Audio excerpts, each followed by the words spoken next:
प्रिय छात्राः छात्राः संस्कृतवर्गे सर्वेषां स्वागतम्। छात्राः यत् वयं पाठं पठामः तस्य जानन्ति सर्वे। पाठस्य नाम अस्ति नलदमयन्ती कथा। नलदमयन्ती कथा संदर्भे पूर्वं वयम् अपठं यथा किस तरह से हंस और नल का मेल होता है।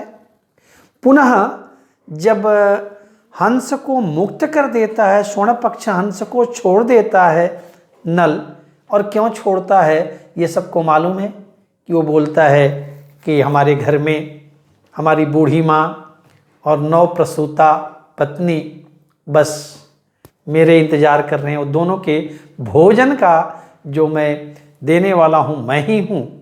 अगर हमने घर नहीं गए तो वो दोनों मर जाएंगे, साथ साथ जो उसका शिशु है, जो उसका बच्चा है, वो ही मर जाएगा।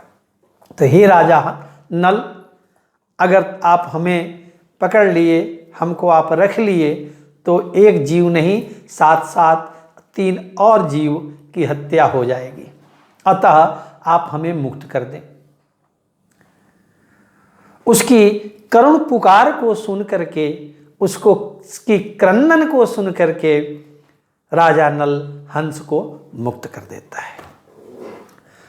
फिर जब राजा नल से मुक्त हो जाता है वह हंस, तो हंस सोचता है कि नल ने मेरे ऊपर बहुत बड़ा उपकार किया है, हमें भी कोई न कोई उपकार करना चाहिए। ये जीव का सत्गुण है। फिर दमयंती के बारे में राजा नल से हंस बतलाता है। यहाँ तक हम लोग पढ़ चुके थे। नलस्य आदेशं संप्राप्य हंसः दमयन्त्या समक्षं गच्छति। नलस्य आदेशं संप्राप्य, नल के आदेश को प्राप्त कर कि मैं जाऊं, ऐसा आदेश प्राप्त करके हंस दमयंती के पास जाता है। अपने पहले माँ के पास जाकर के भोजन देता है। उसके बाद मैं पहले ही कहा था कि कथा थोड़ी संक्षेप में आए। भोजन देता है, अपने पत्नी को भोजन देता है, और फिर दमयंती के पास नल जाता है। तत्र नलस्य संदेशं तस्य गुणान् च कथयति। वहाँ जाकर के हंस दमयंती से कहता है कि राजा नल आपको वर्ण करना चाहते हैं, और राजा नल के गुणों को बतलाता है। ऊपर बताया गया ना, उनके गुण के दयालु थे, अतीव शूर थे, भोजन भी बहुत अच्छे बनाते थे। मैं पढ़ा हूँ हर्षचरित, नल दमयंती कथा, उसमें विस्तार से बताता है कि उसके क्या क्या गुण हैं। नलस्य अनेकान गुणान श्रुत्वा दमयंती अपि मुग्धा भवति। नलस्य, नल के अनेकान गुणान श्रुत्वा, अनेकों गुणों को सुनकर, एक आदमी के पास कोई एक गुण होता है, 2 होते हैं, 3 होते हैं, बात समझ में आती। अनेकों गुणों को सुनकर के दमयंती भी मुग्ध हो जाती है, प्रसन्न हो जाती है। कालांतरे दमयंत्या स्वयंवरम आयोजितः भवति।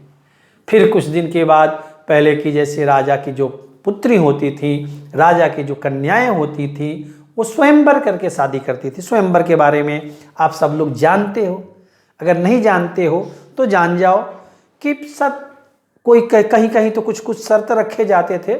जैसे विद्योत्मा ने शर्त रखा था, सीता ने शर्त रखा था, लेकिन कहीं कहीं बिना शर्त के भी सारे राजा लोग आते थे, और राजकुमारी जिसको चाहती थी उसको वरमाला डालती थी, उसके वर्ण करती थी, और उसी के साथ उसका विवाह संपन्न होता था।